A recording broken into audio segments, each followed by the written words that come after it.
चलिए, विदेशी बाजार के संकेतों में क्या कुछ अहम है, कौन से ट्रिगर्स पर हमें नजर रखनी है, विस्तार से दीपांशु भंडारी से जानते हैं। Deepanshu, good morning. लगातार 2 ट्रेडिंग सेशन से विदेशी बाजार में मिला जुला कारोबार है, राइट?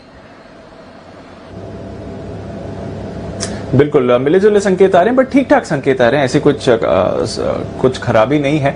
हाँ, जापान में आज जरूर आप थोड़ी गिरावट देख रहे हैं, बट उसके अलावा एसजीएक्स निफ्टी ठीक है और डाउ फ्यूचर्स भी मामूली ही गिरावट के साथ ट्रेड करते हुए दिख रहा है। यूएस में लगातार दूसरे दिन, जैसे आपने कहा, मिला जुला एक्शन रहा। डाउ पर हमने 150 अंकों की कमजोरी देखी है जरूर, पर S&P 500 पर लगातार तीसरे दिन नया रिकॉर्ड बना है और कल वापस नैस्डैक पर भी नया रिकॉर्ड बनते हुए देखा है। दिग्गज आईटी शेयर्स में आपने खरीदारी देखी है। नैस्डैक 1% ऊपर था और फेसबुक पहली बार $1 लाख करोड़ के पार इसकी मार्केट कैप थी। कल 3.5% का उछाल आते हुए दिखा है। थोड़ा सा रेगुलेटरी रिलीफ मिला था इसे।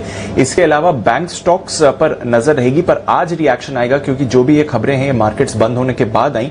मॉर्गन स्टैनली ने $1200 करोड़ के बायबैक की घोषणा करी है और साथ ही जो उनका क्वार्टरली डिविडेंड है उसको डबल कर रही है कंपनी, तो ये एक बड़ा फैक्टर है। साथ ही बैंक ऑफ अमेरिका, गोल्डमैन सैक्स, जेपी मॉर्गन, इन सब ने भी डिविडेंड बढ़ाने का ऐलान किया है। आपको याद होगा पिछले हफ्ते हम बात कर रहे थे कि फेड ने 23 बैंकों पर स्ट्रेस टेस्ट किया था और सारे के सारे 23 बैंक इस टेस्ट को पास कर गए हैं। इसके बाद अब वो डिविडेंड और बायबैक्स वापस कर सकते हैं। कोरोना काल की वजह से फेड ने डिविडेंड और बायबैक्स पर रोक लगाई हुई थी, पर क्योंकि ये सारे बैंक स्ट्रेस टेस्ट पास कर चुके हैं तो ऑलरेडी इन्होंने बड़े डिविडेंड का ऐलान कर दिया है और बड़े बायबैक्स और भी आते हुए दिख सकते हैं। तो बैंक स्टॉक्स आने वाले कुछ दिनों के लिए यूएस में फोकस में रहेंगे।